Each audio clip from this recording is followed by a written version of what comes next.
Hello, and welcome to this seminar titled Ethical Considerations and Research. In this seminar, I will give an introduction to research ethics, and I'll discuss some of the ethical complexities and conundrums that can emerge through research. We are offering this seminar at this stage of the module because we think it will be important for you to consider this as you go forward with your dissertation and any other research projects. Before I begin the seminar, I'll start with a disclaimer. For any research that you undertake at Trinity Laban within the International Teaching Musician Programme, and this may include your dissertation, please discuss your work with Tim and your supervisors to ensure that you're meeting any program-specific research ethics requirements. Okay, so let's begin. This seminar will begin by looking at what is research ethics. We'll then talk about applying for ethical approval. We'll look at consent forms and participant information sheets. We'll move to discussion of consent as informed, negotiated, and ongoing, and I'll do that through some examples of my research. And we'll end with a discussion about navigating anonymity and acknowledgement. Again, I'll use examples from my research. You can pause this seminar at any point to make notes, reflect, or write questions that you would like to discuss during your tutorials. And I really encourage you to do that. So there's quite a lot of information in this seminar. It's quite dense. And I won't be inviting you to pause throughout in the way that I have done in other seminars. I won't say pause now. I'll leave it up to you. You pause, make some notes, think on the ideas, write your questions in the time that you need to. Okay, so let's begin. Broadly, research ethics provides guidelines for the responsible conduct of research. This is about responsibility and conducting research responsibly. In this module so far, we've been looking at applied ethics in your practice, so the things you do in your music making and teaching. We've talked about, for example, how we work safely with others as musicians and educators, and what counts as good or right in the contexts that you work in. Well, when researching, we also need to think about these things. We need to think about safety, what is good, what is right, what counts as ethical. And I'm going to begin looking into this by showing you Trinity Laban's research ethics policy. The link to this policy is in Moodle. Before we look at it, I ask that you check with Tim and your project supervisors before completing any of the stated processes on this webpage. So you might find a number of forms on this page. Please do not complete any of those forms until you have checked with Tim and your supervisors that it is appropriate to do so. And you can always ask me and Janet questions about that too. So, in Trinity Laban's research ethics policy, and I'll just read from the screen, they explain the ethical principles of integrity, honesty, confidentiality, voluntary participation, impartiality, and the avoidance of personal risk to individuals or social groups characterize research that is conducted in a professional and ethical manner. The key concept of informed consent needs to be understood by both researchers and Trinity Laban's research ethics committees in light of the context, aims, and objectives. So there's a lot of terminology in this statement. Trinity Laban are talking about integrity, honesty, impartiality, and so forth as characteristics of ethical research. And we're going to unpack those terms as we go through the seminar. But what I want to highlight at this moment is the final few words of the statement. So the last sentence where it says, in light of the context, aims, and objectives. And this really flags that different research projects will be quite different. And therefore, what counts as ethical in one research project might not be quite so ethical in another. It depends on the research because, as we've been talking about in our tutorials, ethics is situated and context dependent. And the same goes for research. However, there are some core principles that researchers must respond to. So in this statement, we've got integrity, honesty, avoidance of risk, and so forth. And we're going to look at some of those core principles now. So when I think about the question, what is research ethics? I like to think about three things. So firstly, taking part. Who is involved in the research?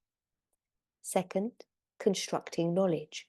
What happens in the research and how will you go about your process of meaning making and of understanding? And third, disseminating knowledge. What is shared from the research and how is it shared? So let's start with the orange box. Who is taking part? In music education research, it's likely that people will take part in the research. Now, this can be quite different to other forms of research. For example, laboratory research, which doesn't work with people, you might be working with technologies in a lab, or historical research that works from artifacts or literature from the past.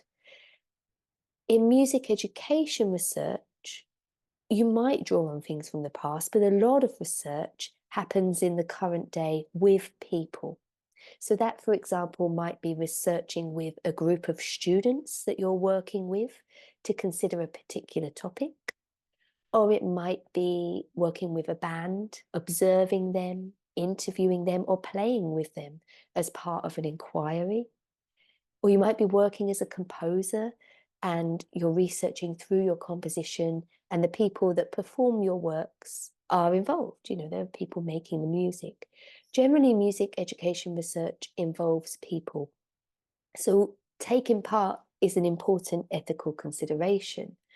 And I've highlighted three key areas. There are others, I'm sure, but I'm just keeping it to three for now. So the first, informed consent and the right to withdraw. So we heard consent in Trinity Laban's ethics statement. And now we're thinking about informed consent and the right to withdraw. Informed consent means that participants should know what they are consenting to, so they can freely agree without coercion to take part. And this means that they need to understand the research. The research needs to be explained to them, including what it is, why it is being undertaken, and what is required of the participants. And participant information sheets are one way you can do this, and we're going to talk about them later in the seminar. Now, this idea of consenting freely, it raises issues of power that might be at play, power relations that might be present. And this can be a particular thing to consider as a music educator researching. So if I, for example, am working with an ensemble of students, perhaps young students that I teach, and I invite those students to take part in a research project with me, to participate in my research project, those students might feel like they have to take part because I'm their teacher. They might not want to upset or offend me. They might think that by not taking part, they will receive less preferential treatment, or they might not have as good as an experience with me. Or they might feel like they have to take part because everybody else in the ensemble is taking part. So they don't want to be the odd one out, for example. And that really needs to be unpacked. How can people be informed and know that it is okay to say yes or to say no? And that can require a bit of work.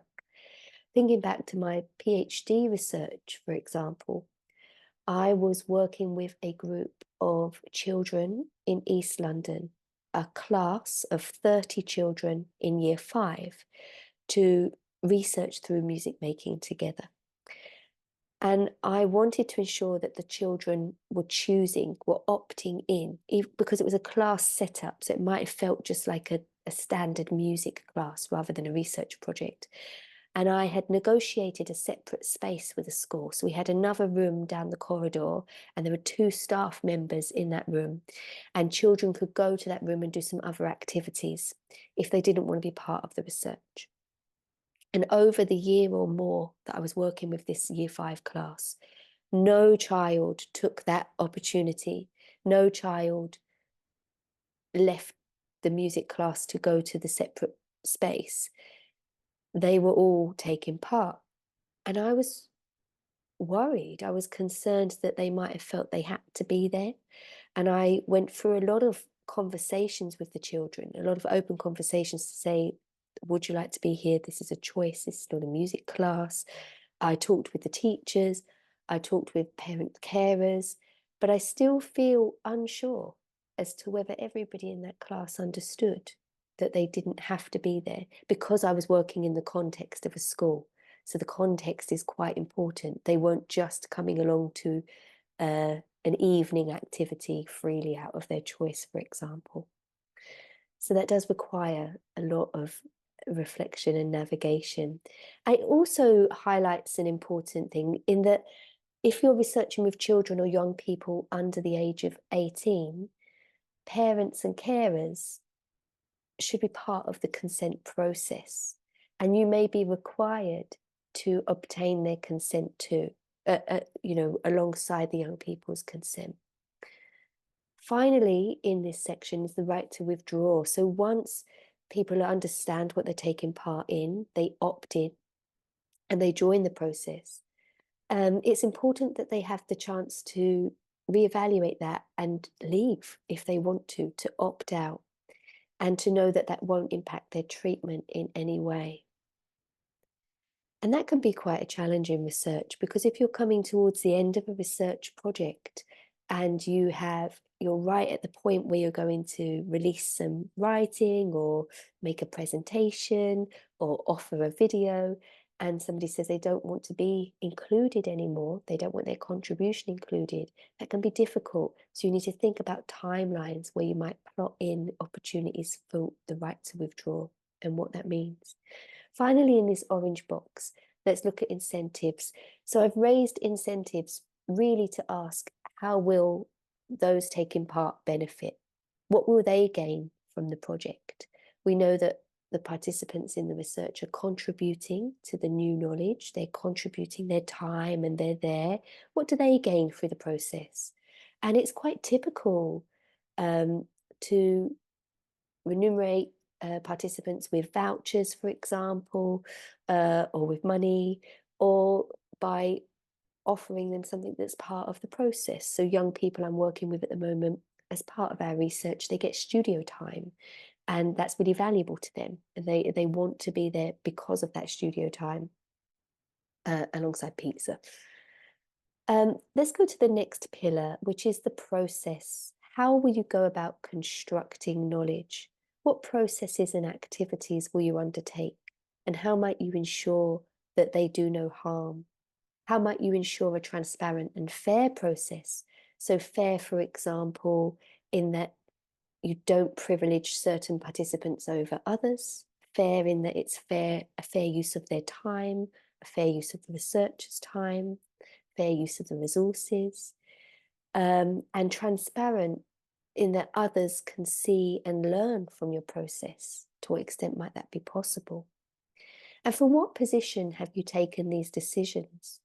We've talked a bit about positionality and bias in our tutorials, the idea that where you come from, your experience, your background shapes and informs your beliefs and values and aims, and what you see and what you don't see. And this is very important to unpack along the way. And these ethical considerations really connect to research integrity. That was one of the key principles there in Trinity Laban's statement, research integrity, which means conducting research in a way that allows others to have trust and confidence in the methods you used and the resulting findings. And finally, going to the purple column, disseminating knowledge. What will you do with the research? How will it be stored and shared? You should check the protocols of the place that you're working in. So Trinity Laban, for example, they'll have guidelines on storing and sharing information. And this will be in line with GDPR. And you might be required, quite likely, to store information on password protected devices, for example. Thinking beyond those practicalities, what outputs will you make? Will you share your information through an animation, through writing, through a song? And why? And who can access that? Will people have to pay to access, or will it be freely available? And what does this mean for the people that you intend it to support, and for the people that have taken part? So there are many elements to consider in research ethics, which mirrors the many elements we've talked about applied ethics in practice. And because there are so many elements, institutions often have clearly laid out guidelines alongside ethics committees, so groups of people and individuals that you can consult as you consider research ethics. And on the screen now, you'll see an example from Trinity Laban's Code of Best Practice for Research, and you'll find a link to this on Moodle under the seminar. So the first excerpt that I showed from Trinity Laban's research ethics policy highlighted that there isn't one right way, one ethical way for research, and that ethical considerations in research are situated. They're contingent, just like we've been discussing in our tutorials. And for more discussion on good as contingent, then you can see the seminar that I offered on ethical considerations and community music as part of this module. I'm going to turn now to the British Educational Research Association. This is a really useful resource for educators undertaking research. And in the bottom corner, you'll see the red front cover then. That's the British Educational Research Association, or BERA, their ethical guidelines for educational research. It's the 5th edition published this year. It's really clearly laid out. And I encourage you to look at this.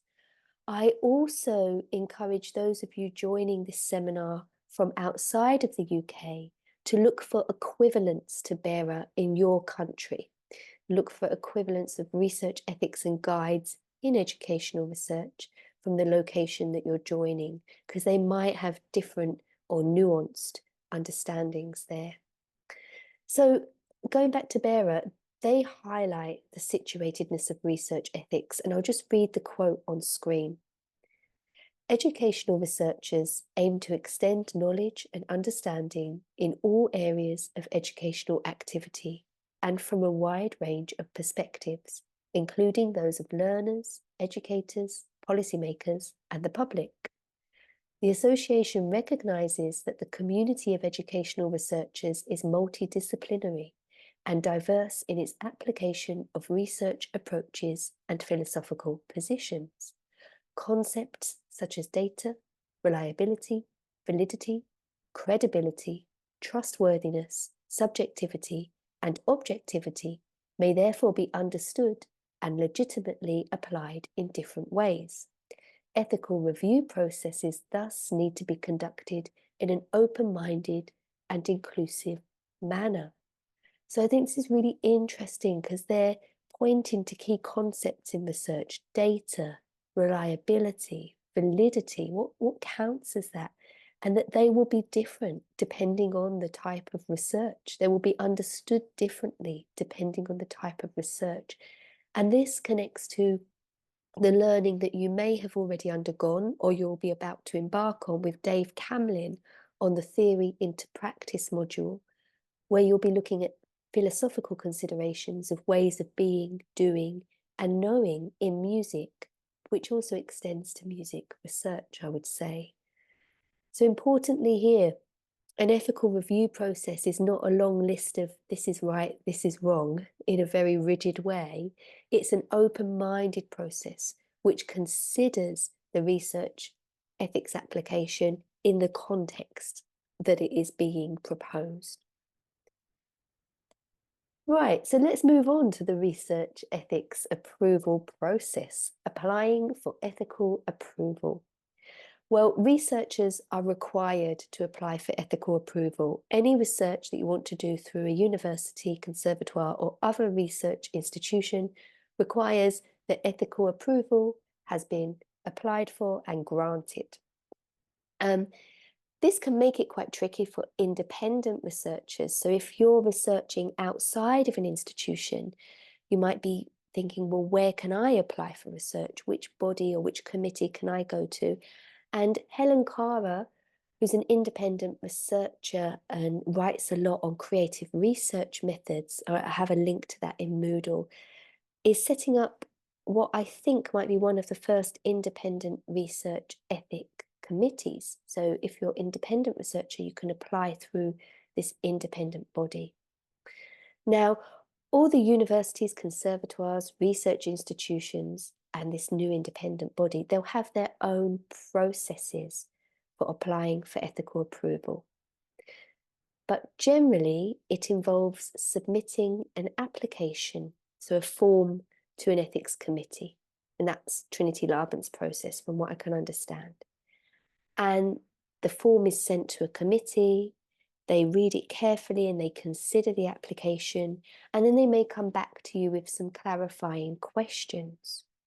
Now, when you apply for ethical approval, you need to give quite a bit of detail about your research project. And this can or might seem like an additional layer of work or burdensome on top of the project work you're already doing.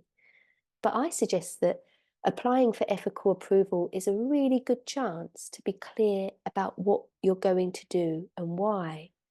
It's a practical activity that helps you think through the practical design of your project.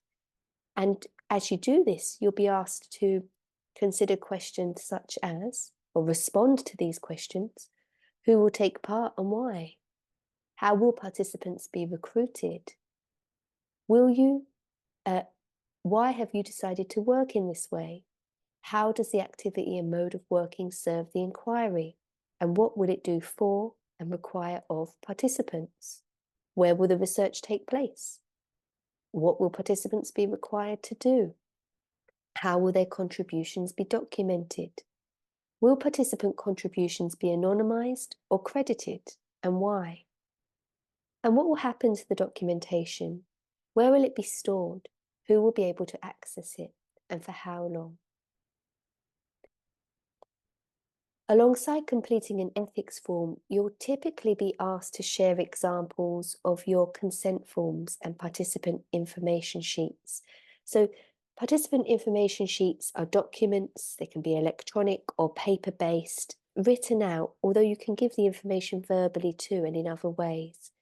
And the important thing about this participant information is that it tells participants what the project is and what it will involve. And this information is crucial so that participants can understand what they are opting into for informed consent. So once they've learnt about the project through a participant information sheet or discussion, the participants are required to complete a consent form. So you'll need to make a consent form that will ask participants to indicate whether they consent to take part. Do they understand what they're consenting to, what they're signing up for? And do they give permission for their data to be used and documented? Are they happy for you to use audio recordings of them, or video or photographs? Would they like just for notes or transcriptions of discussions to be taken? And are they sure that they know that they have the right to withdraw and how to withdraw? On this screen is some guidance. The bottom 4 bullet points, that's kind of information you might have in the participant information sheet. The top are things for you to think about as you compile your consent form, but you don't have to start from scratch. Lots of people have been making these things for a long time, and your institution should have some templates that you can work from and adjust to the needs of the people you're working with. So whilst researchers can take great care over creating consent forms and participant information sheets and processes to support people to understand the research and therefore give their informed consent, the process of gaining informed consent is not always so straightforward. And researchers that have worked with children and with adults with disabilities have questioned the extent to which those invited to take part in research understand core ideas in order to voluntarily opt in. So, for example, some researchers have asked, to what extent do children understand notions of confidentiality and the voluntary nature of research participation? So we might say this research is confidential. Do the children understand that word, what that means? What does confidentiality mean in practice? What does it look like for them? And how can we fully know that children have understood until they maybe disclose something of concern? So I've left a lot of references in here, and you can find these from the link to ERIC, the Ethical Research Involving Children webpage that is on Moodle, if you want to read more. As researchers have tried to grapple with these concerns, they have tried different ways of making consent forms, for example, using cartoons or graphics. And some researchers have queried that, saying to what extent do colourful informed consent or comic book style information support understanding? And do children interpret images in the same way? We can't just take for granted that we remove words, put in an image, and that understanding is there. And what other approaches might be helpful? And do we need to coach children in exercising their right to dissent? Do we need to coach children in being able to disagree, in disagreeing, in dissenting to what's going on? I'm really interested in this one. I'm working with some young people, young adults in East London, mostly rappers, and I invited them to take part in a creative brief for part of a research project I'm working on. So I had a very short creative brief and they could respond to that. And most of them have either written some spoken word or made a rap or offered a kind of lyric or a performance of that. And when I first presented this to the group, many of them said, "Oh, Joe, I hope I'm giving you what you need. Is this kind of what you wanted to hear? Is this what you wanted me to say?" And I had to have a lot of discussions to say, this isn't about you giving me what I need. I want to genuinely understand your take on this, your experience and perspectives. And that can include telling me that the creative brief is rubbish, or it could be better, or it doesn't resonate with you, or you disagree with the ideas that I'm putting out in this research. And that really took a lot of discussion and negotiation. I think we're getting there. There's been some brilliant outputs, but then I wonder if I can ever fully know. So let's go back to the practical aspects of this. To navigate these ideas of consent and understanding and informed opting in, researchers have tried different processes, and on screen there are two examples. So the first one I'll talk about is the form that you can see with emojis and some coloured boxes. So this is a consent form for child participants made by Laura Benton. Laura designed this consent form to include emojis, colour-coded yes and no boxes, and to have just a few questions, not to be overloaded with information in the way that I feel this seminar is. I apologise for that, so please do pause. And Laura did this to support the consent process for children with diverse learning needs. Laura also built in additional time for the consent process, so children could ask their questions. So that was a minimum of 1 week or more than that. So there could be a discussion. What does this mean? What will that do for me? And why? And how? And you can read more about this via the link to Ethical Research Involving Children, which is on Moodle. The next image, which shows a person holding a book in front of them with some fantastic artwork, which I think they made, is from I'm Me, which is a creative research project with Mind the Gap and York St John University's Institute for Social Justice, which is working with learning disabled and autistic adults to explore questions around identity, representation, and voice. And in navigating the ethics processes of consent with this group, they recently developed some short YouTube videos with the participating learning disabled and autistic adults as presenters of them. So they made them with that group of adults, and the adults then presented them using plain language, using subtitles, interviews, short spaces, play, drama, to inform the group and to consider together research rights or their rights in research.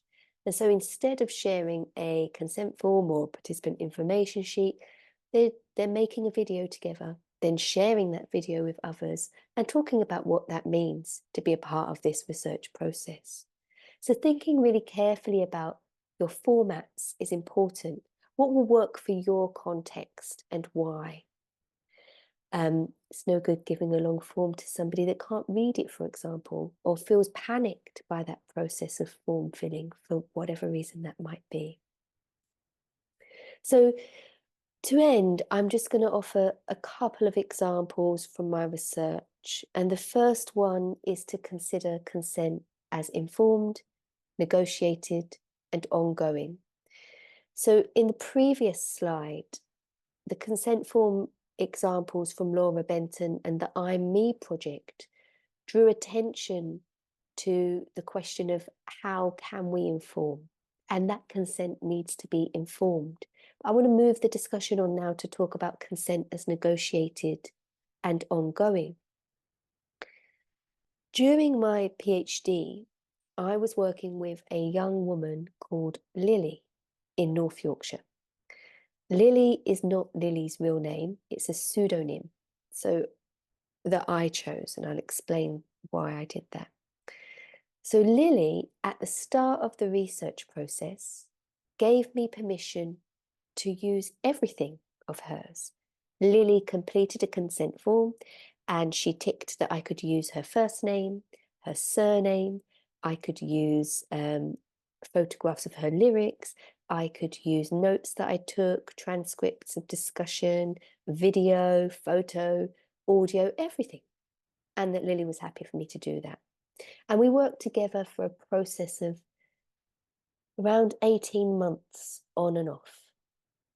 So for the first 3 months, I had that consent form. I was documenting our process together. And then after about 3 months, Lily was away from the project due to illness. And Lily was away for about 6 months. So this was a regular Friday afternoon music making session. Lily wasn't there for 6 months. Lily was experiencing an episode of psychosis and was very unwell. And when Lily returned to the project, I was really happy to see Lily again. And I went up to Lily and said hello. And I sensed that Lily didn't know who I was. So well, rather than just going straight into introducing myself, I said hello and sat down, and we were joining in some of the singing together. Then we went and played at the keyboard together. And when we were making a cup of tea later on in the session, I asked Lily whether she remembered me. And she said, "Oh, yeah, you're that nice singing lady." And I said, "Oh, okay, thank you, Lily. I'm not really good at singing, but it's nice to hear that you think I'm the nice singing lady." And I said to Lily, "Do you remember why I'm here?" And she said, "Oh, yeah, because you like to sing." And it dawned on me that Lily did not remember why I was there. Lily did not know that I was there for a research project, and therefore Lily quite probably didn't remember completing the consent form. And I explained to Lily that I was there to make music because I enjoyed that, but also because I was learning about that through my PhD research. And Lily said, okay. And then I realized, or I thought about whether it was ethical enough, whether it was ethical to keep Lily's identifiable contribution in the research. Even though I had everything signed off, I'd completed an ethical approval, everything was approved and fine in terms of the institution's perspective. What did that mean for Lily? And I decided not to use Lily's identifiable information. So I didn't use any audio recordings or video or Lily's name, for example.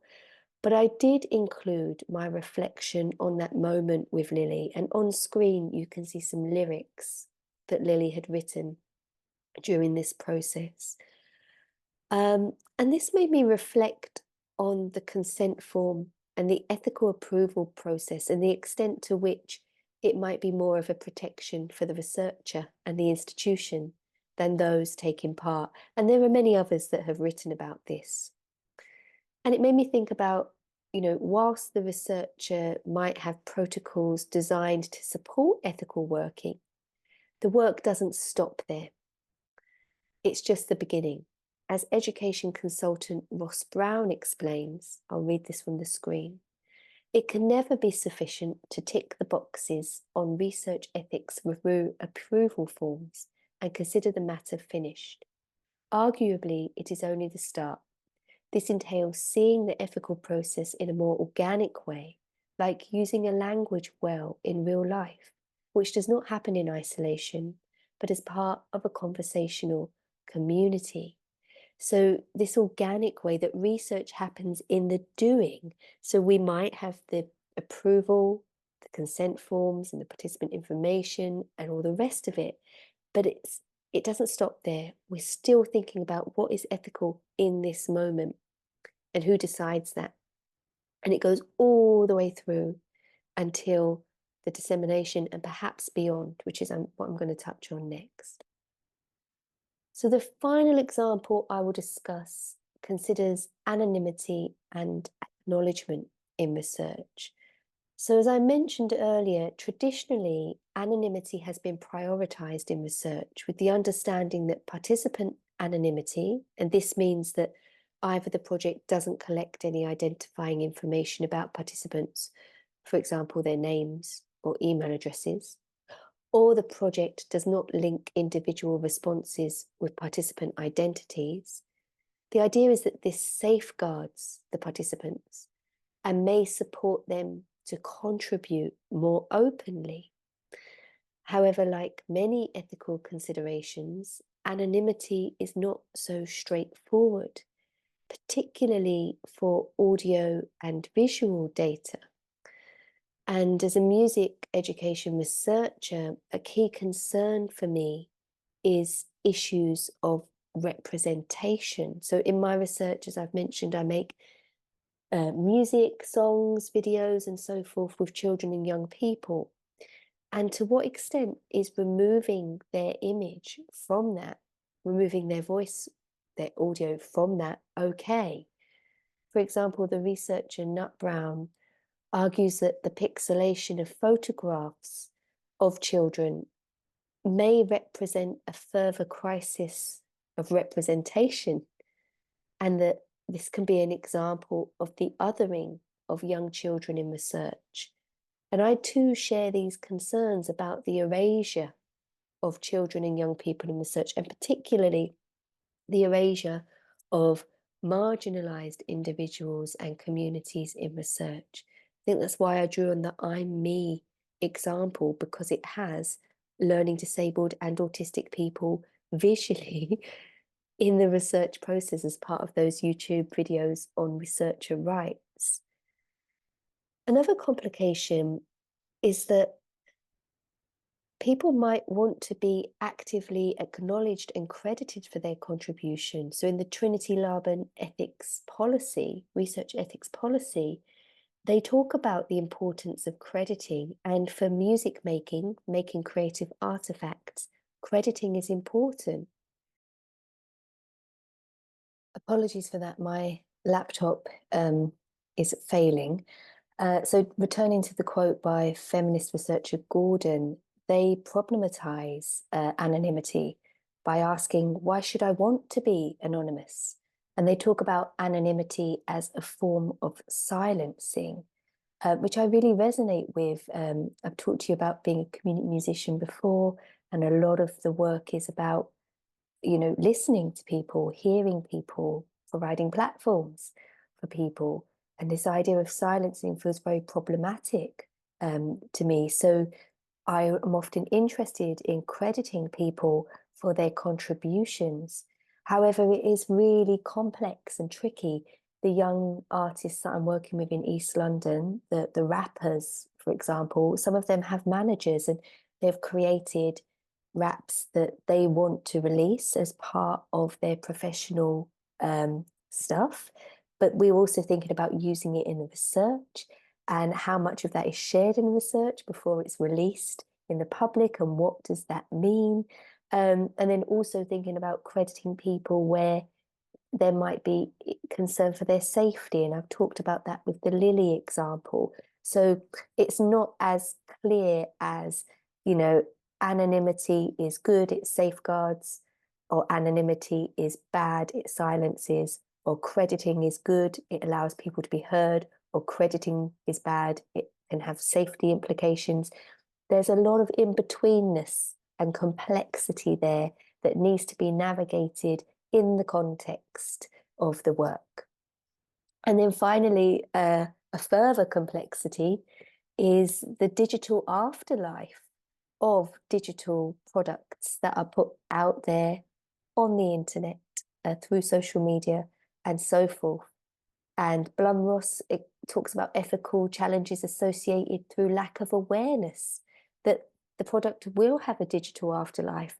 And we know there's been lots of discussions about how much of young children should be shared on social media, people growing up with a digital life that will be there potentially. And this raises more questions about, from a research perspective, how do we go about, or how long is a process of informed, ongoing, and negotiated consent? How long does it go on for? Should it be perpetual or time limited? And what's practical and what's possible? So lots of things to consider there. I'm going to wrap up this seminar with some questions for you to discuss in your tutorials. They're quite big questions, so you might take them beyond the module or the program if you embark on more research. The first one, thinking about the individuals and groups you work with, what type of consent processes would best support them to opt into a project with you to ensure that their consent is informed? So what do you think with the students that you might be working with, or the groups that you're leading? What consent processes would support them to ensure that they're informed about the project and they can make an informed decision? Second question, what are the possibilities and challenges of anonymizing participants in music education research? What are the possibilities and challenges of crediting participants in music education research? And you can really pick up on that discussion that I just opened in the last slide, talking about that complexity. And then finally, what is good music education research? So you can think about the discussions that we've been having around what constitutes good music education. And I think Janet started that at the very beginning of this module on ethical considerations, where she was thinking about notions of good or bad. What is good music? What is bad music? Extended to what is good music education? What is bad music education? Extended to what is good music education research? What is bad music education research, and why?